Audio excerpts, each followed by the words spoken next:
Name is अभिषेक और मैं Amazon USA का सेलर हूँ। बहुत सारे लोग आप में से कंफ्यूज हैं ये जानने के लिए कि हमें अमेज़न यूएसए पे सेल करना चाहिए कि अमेज़न इंडिया पे सेल करना चाहिए। तो उससे पहले थोड़ा सा रिलैक्स होकर ये सोचो कि एक साइड आपके पास 35 करोड़ कस्टमर्स हैं और एक साइड आपके पास 147 करोड़ कस्टमर्स हैं। Got it. लेकिन जो बाइंग पावर है वो यूएसए वालों की ज़्यादा है और इंडिया वालों की बहुत कम है as compare to India. Got it.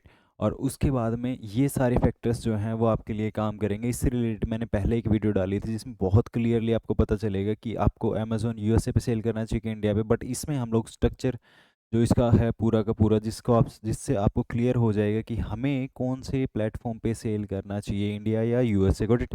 तो सबसे पहले हम लोग डिस्कशन करेंगे कि यहाँ का फी स्ट्रक्चर क्या रहेगा, दोनों में एडवर्टाइजिंग कॉस्ट का डिफरेंस क्या है, उसके बाद कस्टमर्स का एक्सपीरियंस क्या है बोथ का, उसके बाद कंपटीशन हमारा किन के साथ है, मतलब हमारे साथ और कौन कौन लोग हैं जो सेल कर रहे हैं अमेज़ॉन यूएसए के ऊपर, वो सारी चीज़ें, करेंसी का कैश फ्लो कैसा रहता है, उसके बाद में लॉजिस्टिक्स को कैसे हैंडल करते हैं, उसके बाद एफबी और एफबीए में क्या डिफरेंस है, और उसके बाद ओवरऑल कंक्लूजन क्या रहेगा। ये सारे पॉइंट्स जानने के बाद आपके लिए, और उसके बाद में सबसे मेन इंपॉर्टेंट चीज़ आती है कि आप अमेज़ोन के साथ सेलर अकाउंट कैसे ओपन करेंगे। हो सकता है वो आप यूएसए के साथ सेल करो, हो सकता है आप इंडिया के साथ सेल करो। ठीक है, तो सबसे पहला पॉइंट हम लोग अभी डिस्कशन कर लेते हैं, वो हमारा फ़ी स्ट्रक्चर। ठीक है, तो इस साइड हम पकड़ लेते हैं यूएसए को और इस साइड हम ले लेते हैं इंडिया इंडिया को। Got it.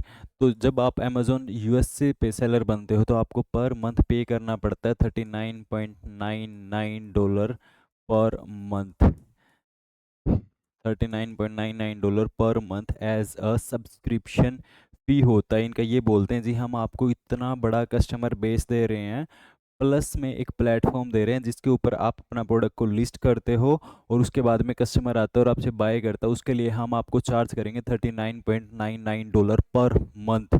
मतलब अगर पर ईयर आप पकड़ के चलोगे तो लगभग 40,000 रुपये के आसपास आपका सबसे पहला खर्चा ये आता है जो कि आपको पे करना पड़ेगा अमेज़ोन को। वहीं पे आप इंडिया को देखते हो तो इंडिया में पर मंथ आपके पास जीरो सब्सक्रिप्शन फ़ी रहती है। कितनी रहती है जी? ₹0 सब्सक्रिप्शन फ़ी रहती है। ठीक है, दूसरी जो सबसे बड़ी चीज़ आती है इसके अंदर वो आती है एडवर्टाइजिंग कोस्ट। एडवर्टाइजिंग कोस्ट जो आती है, एडवर्टाइजिंग कोस्ट का मतलब क्या होता है, जब आप अमेज़ोन के ऊपर किसी भी प्रोडक्ट को स्पॉन्सर करते हो, स्पॉन्सर करने का अमेज़ोन कोई भी पैसा नहीं लेता है, लेकिन एक टर्म आती है यहाँ पे CPC, दैट इज़ कोस्ट पर क्लिक। कोस्ट पर क्लिक, इसका मतलब क्या होता है कि अमेज़ोन आप जब किसी भी प्रोडक्ट, कोई भी इंसान आके आपके प्रोडक्ट पे क्लिक करेगा, जब आपने ऐड चला रखी होगी तो अमेज़ोन आपका पैसा काटेगा। क्या करेगा? अमेज़ोन आपका पैसा काटेगा। वो होता है यूएसए में आपके पास लगभग $1 से लेके आपके पास $4 तक हो सकता है, depend on keyword. Depend on keyword की, कीवर्ड की जो सर्चिंग वॉल्यूम है वो कितनी है, मतलब कितने ज़्यादा लोग उस एक कीवर्ड पे ऐड चला रहे हैं, उस हिसाब से डिपेंड करता है कि आपका जो कॉस्ट आएगी वो आपके पास होगी लगभग ₹80 से लेके ₹320 पर क्लिक, पर क्लिक होगी। Got it. वहीं पे इंडिया में आप देखते हो तो मैक्स टू मैक्स जो कॉस्ट पर क्लिक आता है कीवर्ड के ऊपर वो आता है आपके पास ₹10 से लेके ₹15 max. Again depend on keyword, again depend on keywords कि कितने ज़्यादा लोग उस प्रॉपर जो कीवर्ड है उसको एडवर्टाइज कर रहे हैं, उस हिसाब से आपके पास एडवर्टाइजिंग कॉस्ट लगती है। तो पहली कॉस्ट आपके पास आ गई, आपको ये पे करना पड़ेगा पर मंथ अमेज़ॉन यूएसए को। और कॉस्ट पर क्लिक जो होता है ना, एडवर्टाइजिंग कॉस्ट होती है यूएसए में वो बहुत ज़्यादा होती है एज़ कम्पेयर टू इंडिया। ठीक है, थर्ड चीज़ आपके पास आती है कस्टमर एक्सपीरियंस। क्या आता है जी? Customer experience. कस्टमर एक्सपीरियंस में यूएसए वाले जो होते हैं प्री पेड ऑर्डर आते हैं, सारे के सारे क्या आते हैं जी? प्री पेड ऑर्डर आते हैं। वहीं पे यहाँ पे आता क्या है जी इंडिया वालों में? Cash on delivery. Cash on delivery सिर्फ इंडिया में मिलती है, यूएसए में ऐसा कोई कॉन्सेप्ट नहीं होता। वो लोग आपको पहले पे करते हैं, उसके बाद में ऑर्डर डालते हैं। वहीं पे आप इंडिया में देखोगे तो सबसे पहले आपके पास कैश ऑन डिलीवरी का ऑप्शन आप देते हो कस्टमर को। दूसरी चीज़ यहाँ पे क्या होता है? हाई वैल्यू आपको देनी पड़ेगी कस्टमर को। Got it. उसके बाद वैल्यू फॉर मनी आपको देनी पड़ेगी कस्टमर को। वहीं पे जब आप यहाँ पे देखते हो तो बहुत बार आपके पास डिले होता है प्रोडक्ट पहुँचने में। बहुत बार आपके पास जो प्रोडक्ट है वो बहुत ज़्यादा हाई क्वालिटी का नहीं होता है, मतलब लो क्वालिटी आपके पास यहाँ पे आपको देखने को मिलती है। सेम ये सबसे बड़ा कस्टमर का एक्सपीरियंस है वहाँ वालों का कि वहाँ पे आपको प्रीपेड ऑर्डर आते हैं, जबकि इंडिया में आपको कैश ऑन डिलीवरी देना पड़ेगा।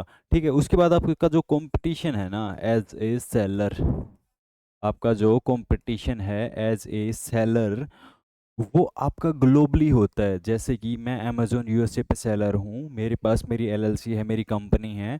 सेम वैसे ही जापानीज़, चाइनीज़ और तुर्किश बहुत सारे लोग हैं जो अमेज़ोन यूएसए पे सेल करते हैं, बिकॉज़ उनकी जो बाइंग पावर है वो बहुत ज़्यादा है। तो हर एक कंट्री का इंसान वहाँ पे सेलर है। तो जो आपका कंपटीशन है यूएसए में वो आपका ग्लोबली है। क्या है जी?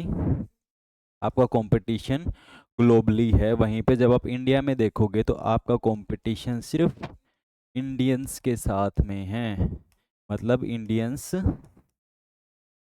सेलर्स के साथ में आपका कंपटीशन है। वहीं पे जब आप कंपटीशन यूएसए पे बात करोगे तो आपके पास ग्लोबली कंपटीशन है। Got it? ग्लोबली कंपटीशन है। दूसरी चीज़ एक मैं आपको यहीं पे बता देता हूँ, अगर आपके पास एक हाई वैल्यू प्रोडक्ट नहीं है तो आप डेफिनेटली अमेज़ॉन यूएसए सेलर पे आप फेल करोगे, बिकॉज़ वहाँ पे ऑल ओवर वर्ल्ड के जो स्मार्ट लोग हैं, चाइनीज़ भी हैं वहीं पे, जो अपना प्रोडक्ट सेल कर रहे होते हैं। और अगर आपके प्रोडक्ट में वैल्यू नहीं हुई तो आप डेफिनेटली लॉस करोगे। तो ये चीज़ ध्यान रख लेना कि आपका कंपटीशन जो है यूएसए में वो ग्लोबली है। क्या है जी? ग्लोबली है।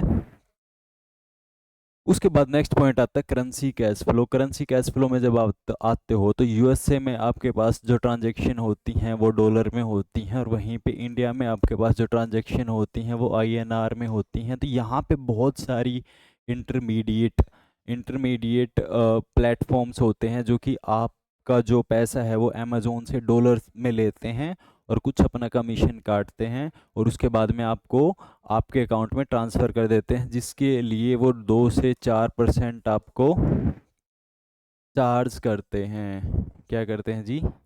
2 से 4% आपको चार्ज करते हैं डॉलर से आईएनआर में पैसा कन्वर्ट करने के लिए। Got it?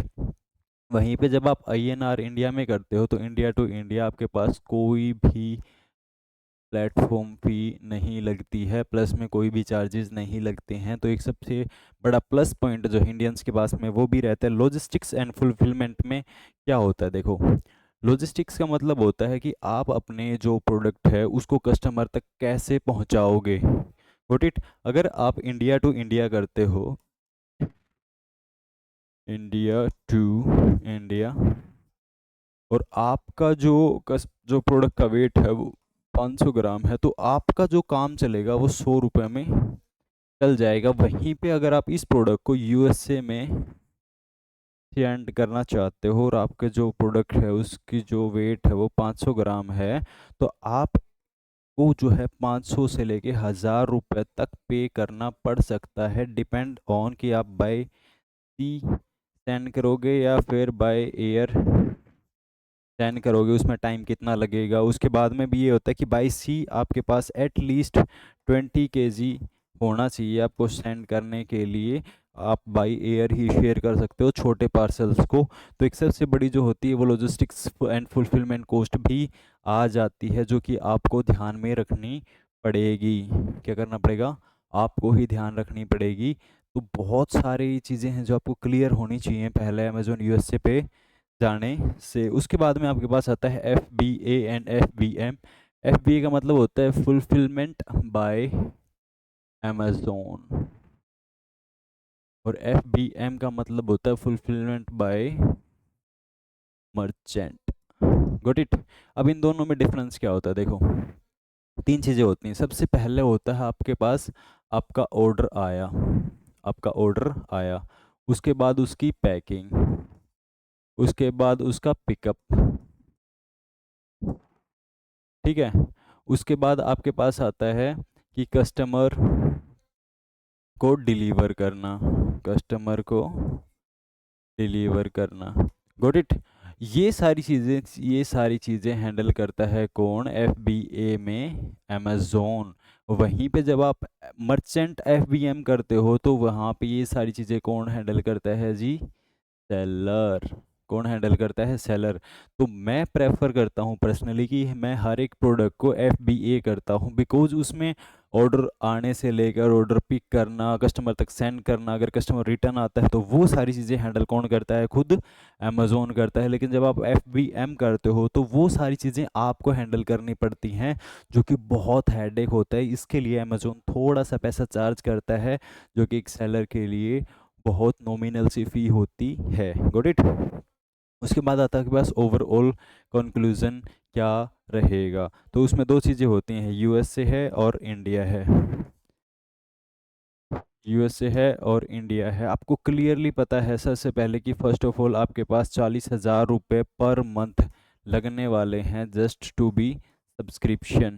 क्या लगने वाले हैं जी, सब्सक्रिप्शन। और यहाँ पे लगने वाला है 0। Got it. दूसरी चीज़ आपको यहाँ पे LLC लेनी पड़ती है। क्या लेना पड़ता है जी, LLC, जिसकी अगेन कॉस्ट होती है लगभग 40K पर ईयर की। Got it.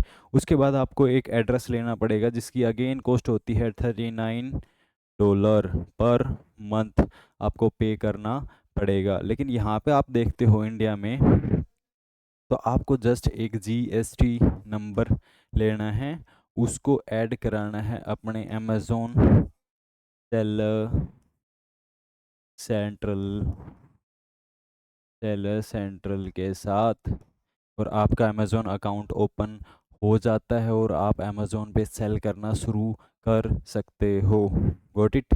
आप अमेज़ोन पे सेल करना शुरू कर सकते हो। आई होप आपको यहाँ तक हर एक पॉइंट जो है वो क्लियर हो गया होगा कि आपका अमेज़ोन USA पे सेल करना चाहिए कि अमेज़ोन इंडिया पे सेल करना चाहिए। एक बार वर्बली बता देता हूँ दोबारा से ताकि आपको बहुत क्लियर हो जाए। देखो, बहुत क्लियरली एक चीज़ सोचो, अगर आपको अमेज़ोन USA पे सेल करना है, वहाँ पे लोग कम हैं बट उनकी बाइंग पावर बहुत ज़्यादा है, लेकिन आपको जो प्रोडक्ट है वो बहुत हाई एंड होना चाहिए, बिकॉज आपका जो कंपटीशन है वो ग्लोबली है लोगों के साथ में। आप अकेले नहीं हो जो उस प्रोडक्ट को सेल कर रहे हो, बहुत सारे सेलर हैं। तो आप ऐसा क्या यूनिक चीज़ दोगे उनको जिससे कि वो आपके प्रोडक्ट की तरफ अट्रैक्ट हों और आपका प्रोडक्ट ही बाय करें, ना कि आप उस प्रोडक्ट को लेके लॉस में जाओ। होप समझ में आया होगा। समझ गए।